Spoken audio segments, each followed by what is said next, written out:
Moving on to the external causes of disease and the environment.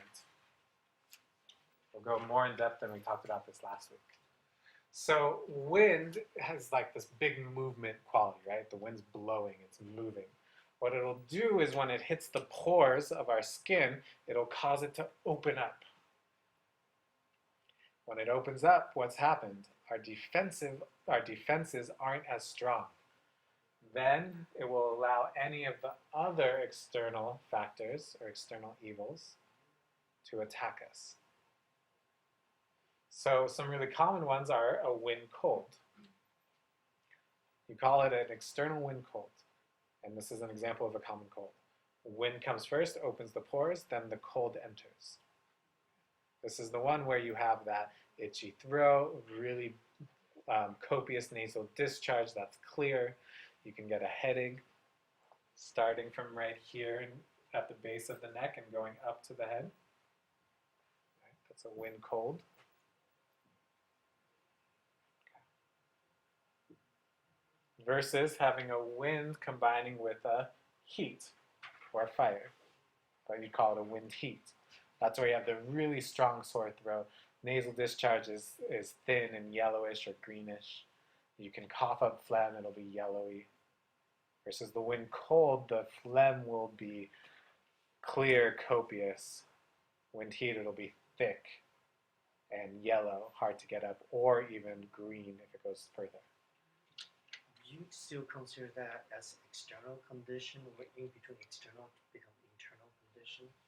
If you start getting deeper lung symptoms, then it's moved internal. It's both external and moving internal. But if you just have it up here in the upper respiratory tract, then it's still external.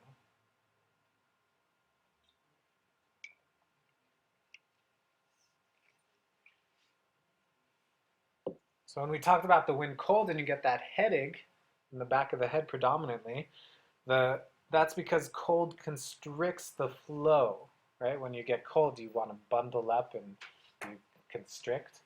So whenever you have a constriction, then the blood isn't flowing well. And remember, anytime the blood is stagnant or there's blood stasis, what do you get? Stabbing pain. Right?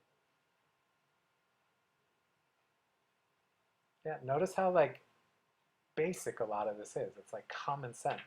You get the framework for it, and none of the stuff that I'm saying to you is like truly mind-blowing, right? Because you've already had the basics of it.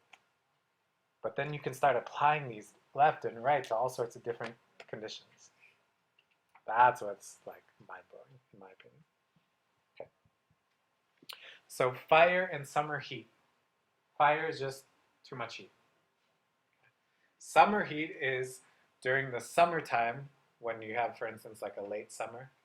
You have an Indian summer, that's what it's called. Okay? And you have that sudden resurgence of heat, and it tends to be humid at the same time. That's where with summer heat we'll combine with dampness. That humidity is an external dampness. But what does heat do in general? Fire or summer heat? It'll tend to invigorate the flow. This is why we talked about earlier about that chaotic hot bleeding, because fire will move the blood really quick and then it bursts out. Sorry, Merit, I know that's not satisfying. No, it's fine. Still wrapping my head. Okay. Will one of the symptoms be summer heat, be like rapid pulse? Yes, the pulse will be rapid. The invigorating flow? Yes. Because heat quickens things. It makes things move faster. So for instance, the pulse will move faster. Good.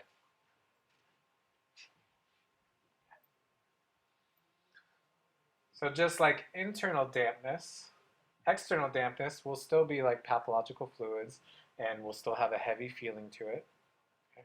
A lot of times that dampness can either come back like with the wind cold, where you get a wind plus cold plus dampness, and you have this like swelling back here with the cold and constriction and the pain.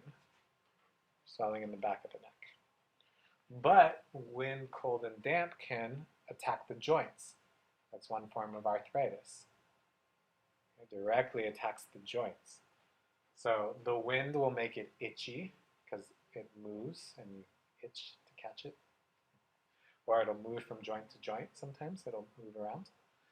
The cold will make it constricted. This one won't feel red. It won't be red. It'll be pale. Won't have a hot sensation to it. But the damp will make it swollen. Versus a wind heat dampness will be itchy, plus hot and irritated, plus swollen with pathological fluids. So swelling is dampness. Swelling is dampness. Heat can make things swell too, but typically dampness. So, let's just say someone is overly, like, there's some swelling you can see obviously on the face or the body. Mm-hmm. That dampness could be either heat or cold as well. It could have heat or cold with it. Not necessarily though. You can just have dampness.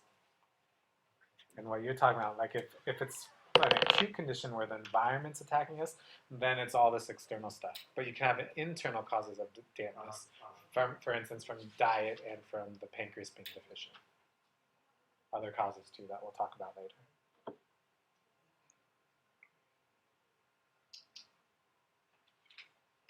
The last one is dryness.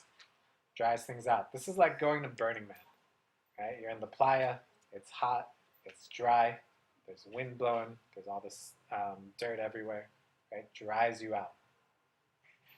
Okay? This is external dryness attacking us.